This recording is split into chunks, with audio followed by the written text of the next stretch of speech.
Hello, my friends, and welcome back to 1111 Outdoors. Today, we're going to talk about something a little controversial. We're going to talk about knockoff tools.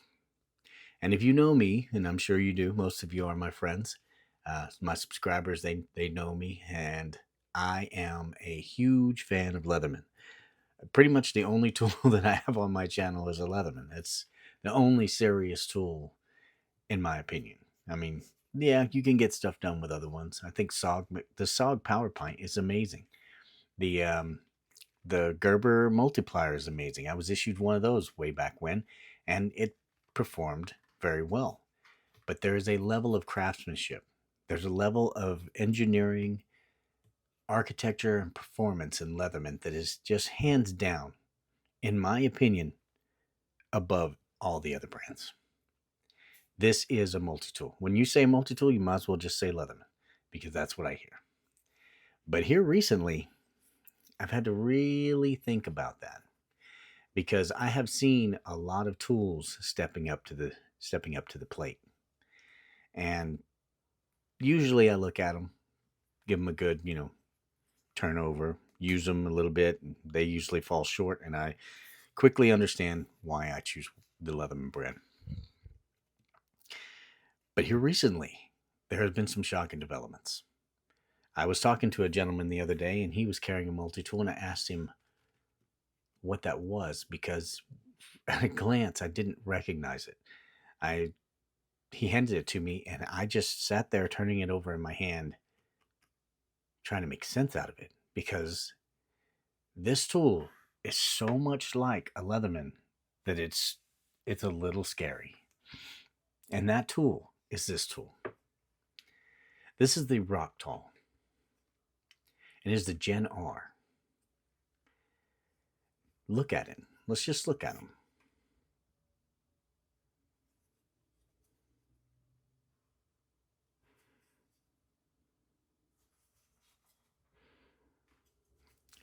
This is this is something that shocked me when I saw it. And I saw it closed like this and I thought, okay, well, here's where tools fall short. Normally you open them up and where Leatherman has this real smooth opening and you have the rolled edges here so there's no real hot spots with your hand. I mean, it is a nice tool to use. It's just very ergonomic and very friendly to the hand. And it's these rolled edges that usually do that. I usually find that knockoffs have these sharp edges here. And that is just a turn off for me from the get go. As soon as I grab it, hold it in my hand, I'm like, yeah, that's just not comfortable. But when you open this tool up, not quite as smooth as a Leatherman, but keep in mind, this one's pretty much brand new. I just ordered this and I'm going to start putting it through the paces. But look at these rolled edges. Look at what we're looking at here.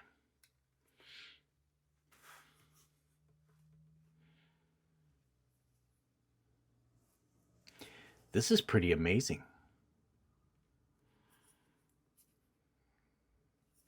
Pretty amazing. Let's dive into it. Take a look. Like I said, this is a Rocktol GenR, and it is pretty outstanding. You look at the plier head. You see how the Wave has this tapered plier head, and this one has this very triangular, angled plier head, very much like the Free series. My carry of choice is the Arc, and look, very much like the Free series. That's crazy. So it's like you have a Wave platform with a Free series head on it. That's pretty crazy. It comes with a pocket clip. The Wave doesn't. The Wave has this little adaptation mechanism here where you can put a pocket clip on it, but you have to buy this extra. It comes like this. It doesn't have a clip on it at all. And you have to buy this clip separately. And it's a decent clip. I mean, there's a little bit of rock here, but it holds pretty tight.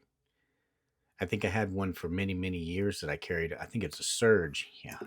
think I carried the Surge for many years, and it started to develop kind of this walk on me. But I mean, you're talking about years of service here. But that's, some people that would drive them crazy. For me, it wasn't a deal breaker, but it wasn't, wasn't something I really was happy about. But this one with the Rocktol is bolted right on. And it has this little capture here, so it's not going anywhere. This thing's pretty solid. And we'll see. Maybe after a few years of use, maybe it'll wobble too. But I'm very impressed that it comes with it. Like the Surge didn't come with it either. Both those clips with the Leatherman, I had to buy them aftermarket. Even my Charge, I had to buy the clip aftermarket. This is a titanium clip made by a company called Donk. They make some really interesting ones. This one's kind of like an architectural floor plan. I really enjoy that. Anyway, this tool, the Rocktol, it is very, very Leatherman. One thing that I found really funny about it, though, is you look at this. It has this. This is the only implement in here, and it is a driver, but it is the standard driver that you could put any bit into. It's not like some flat proprietary receiver. But it is this. It has this double bit with this ball bearing. And inside there, that just kind of clips in. And it does come with a few of these. I think there were 4 extra ones that came with it. But here's the thing that makes me kind of laugh. If you slide a normal bit in there, it doesn't have the ball bearing on it. So it doesn't catch in there. And it'll just fall out. And if you put a extender in there, it'll just fall out. There's no magnet inside there. I don't know why they chose to do that. Had they put a magnet in here, and I don't know what this business is here is all about, but had they went with just your standard driver with a magnet inside, this would have made it so much more pleasant to use. But I think it's neat that they give you this driver right away.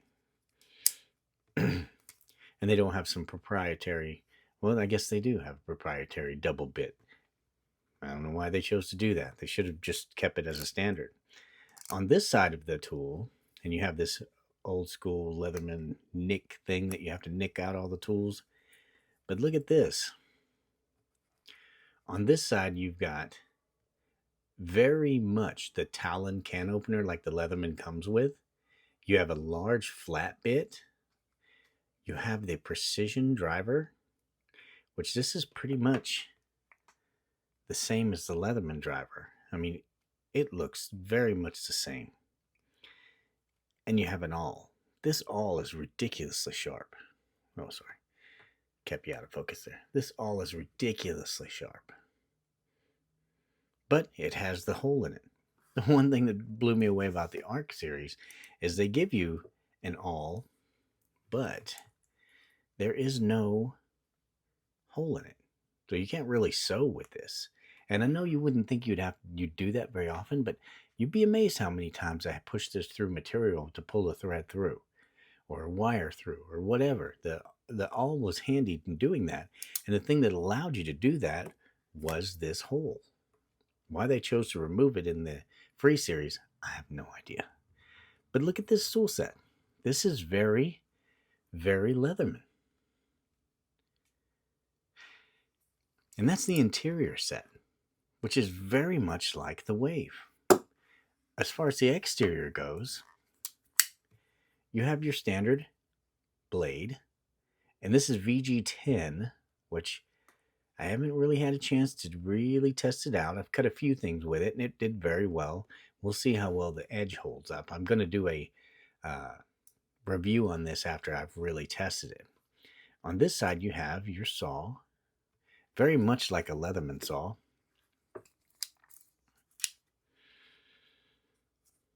You take the Leatherman saw, and it has this finer tooth. This one's much more aggressive. You can see that the Rocktol is way more aggressive than the Leatherman. And it's more of a cross cut, I mean, we'll see. I'm going to go ahead and test these against each other and see which ones performs better. But this one's definitely got deeper teeth and they're much more aggressive. We'll see how that pans out. But on this side, you have the serrated blade with the gut hook.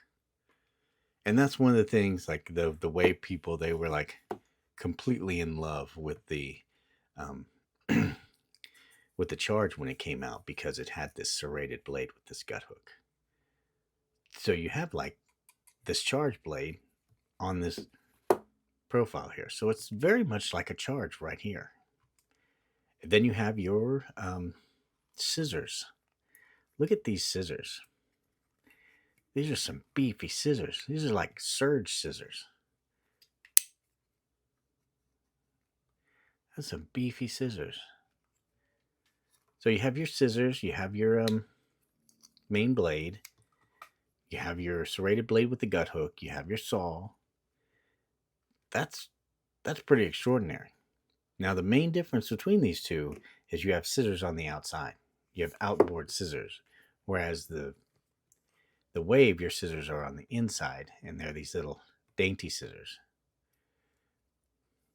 And even in the Charge, you have scissors on the inside. Same scissors as the Wave, not on the outside. But what you did have on the outside of these two tools is the file. And you had like a wood diamond type file, this 3-dimensional. You also have an edge here. So that is not on this tool. There's no file on this tool. So if you wanted a file, this tool is not the tool for you. You have a saw, you have a gut hook serrated blade, you have a pair of scissors, and you have a regular blade.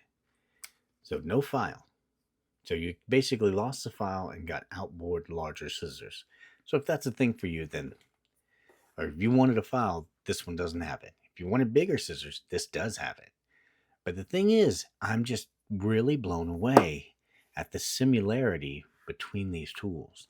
This tool is very, very Leatherman.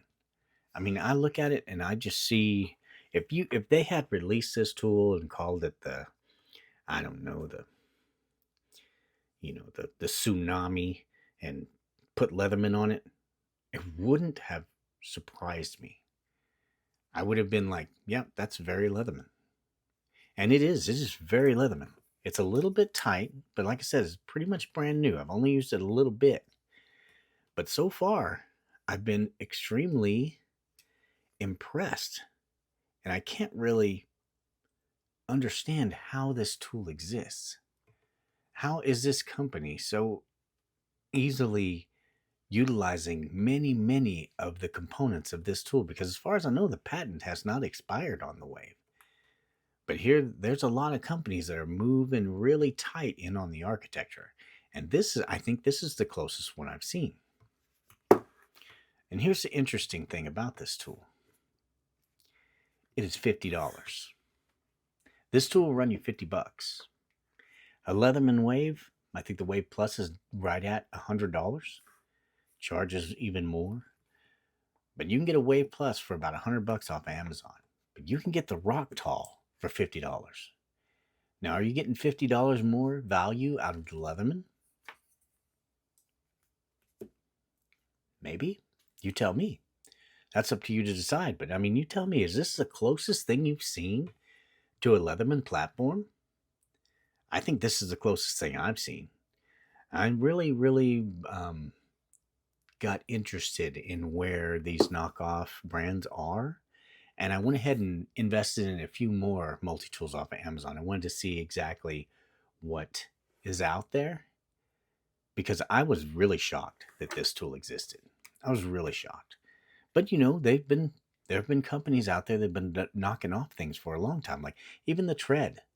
The Tread has a knockoff. And I thought that was amazing, because the Tread is basically all these different multi-tool lengths that you can just use as tools. I didn't think this would be easy to knock off, but somehow there's like a cheaper model that's on Amazon. Now, I'm sure that when you buy it and you start to try to use those tools, you're going to bend them all up. I'm sure they're made out of some pretty inferior tool steel, I think, but I don't know. I need to get one and find out. So I'm gonna get one of those. I'm gonna get a couple of other things that I saw out there. But let me know. Do you think this is interesting? Would you buy this? Do you think that people would save $50 and just go ahead and buy this one? I'm a little wondering about that myself. People might. Here's another thing I found that I thought was really interesting. Rocktol also has this, which is effectively half, one of the arms. And I've seen people take apart a wave or another tool and just use one half of it if they didn't want to use pliers. And this one is basically that for the Rocktol. You have this blade, which is extremely Leatherman. It looks so Leatherman, it's crazy. And then on this side, you have the driver.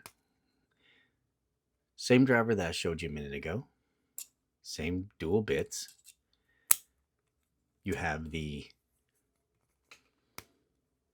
awl. You have a flat blade or pry bar. And you have this ridiculously sharp single blade. I'm not sure what this is for. I mean, if y'all know what this is, let me know. Because I don't think you could turn a screw with that. I'm pretty sure this would just strip out like crazy. But it would be good at poking holes. Or, buzzing through packing tape or something. But this is interesting. Look at this can opener. That is the Wave Talon can opener. That's just unreal. Like I saw, and they all lock. It has a locking mechanism. Like if you want to use the can opener, they all lock with pretty much the same Leatherman locking mechanism. I wonder if you could take these tools off and put them on your Leatherman. I don't know why you'd want to do that, but I wonder if you could. It looks very much the same.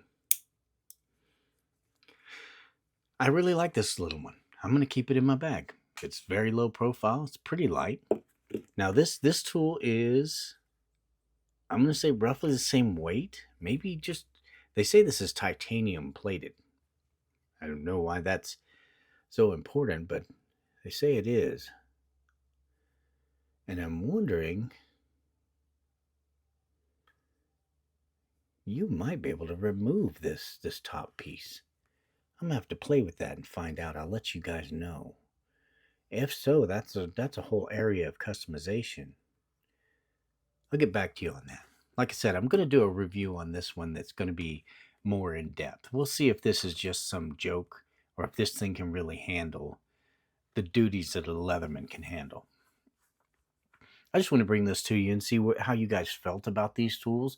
If you feel like this is some type of patent infringement, if you feel like this is just, similar in looks but not going to be there in performance, let me know.